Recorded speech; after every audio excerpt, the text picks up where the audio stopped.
కరీంనగర్ నగరపాలక సంస్థ 12వ డివిజన్లో కాసల్ర ఆనందలక్ష్మి ఆధ్వర్యంలో అయోధ్య రామయ్య అక్షింతలు గడప గడపకు పంపిణీ చేశారు. శ్రీరామ జన్మభూమి తీర్థక్షేత్ర ట్రస్ట్ సభ్యులు, స్థానిక దేవాలయాల కమిటీల ప్రతినిధులు, బీజేపీ నాయకులు, యూత్ సభ్యులు, డివిజన్ ప్రజల ఆధ్వర్యంలో అయోధ్య రామయ్య అక్షింతలతో ఘనంగా శోభయాత్ర నిర్వహించారు. జై శ్రీరామ్ నామస్మరణతో మంగళ వాయిద్యాలతో ప్రతి ఇంటింటికి వెళ్లి అక్షింతలు అందించారు.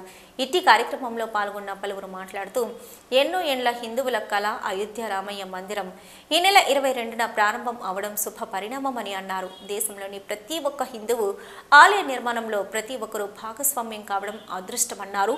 నేడు అయోధ్య రామయ్య అక్షింతలు ప్రతి ఇంటికి పంపిణీ చేసి ప్రజలందరికీ మంచి జరగాలనే ఉద్దేశంతో శ్రీరామ తీర్థ క్షేత్ర ట్రస్ట్ పనిచేయడం గొప్ప విషయమని అన్నారు. ఈ కార్యక్రమంలో 11వ డివిజన్ కార్పొరేటర్ కాసల్ర ఆనంద్, లక్ష్మి మరియు కాసల్ర వేణు, అరిచల్ర రాజు, రాజమల్లయ్య, సంపత్, శ్రీనివాస్, ఇలియరాజా, హనుమన్లు, లింగారెడ్డి, ప్రతాప్ రెడ్డి తదితరులు పాల్గొన్నారు.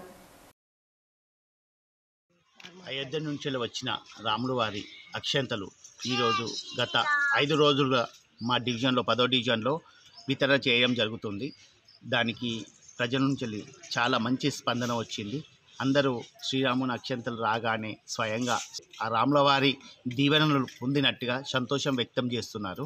ఇది మా పూర్వజన్మ సుకృతంగా నేను భావిస్తూ శ్రీరామ తీర్థ క్షేత్ర ట్రస్ట్ ఆధ్వర్యంలో స్వామివారి అక్షింతలు అయోధ్య నుంచి ప్రతి ఇంటికి వచ్చాయి.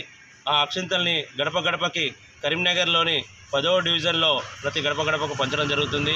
ప్రతి ఒక్కరూ మంగళహారతులతో మహిళలు మమ్మల్ని రిసీవ్ చేసుకొని చాలా సంతోషంగా ఎన్ని జన్మల పుణ్యమో అని చెప్పేసి ఈ కార్యక్రమం అని చెప్పేసి ఆ అక్షింతలు తీసుకొని వాళ్ళు సంతోషం వ్యక్తం చేస్తున్నారు.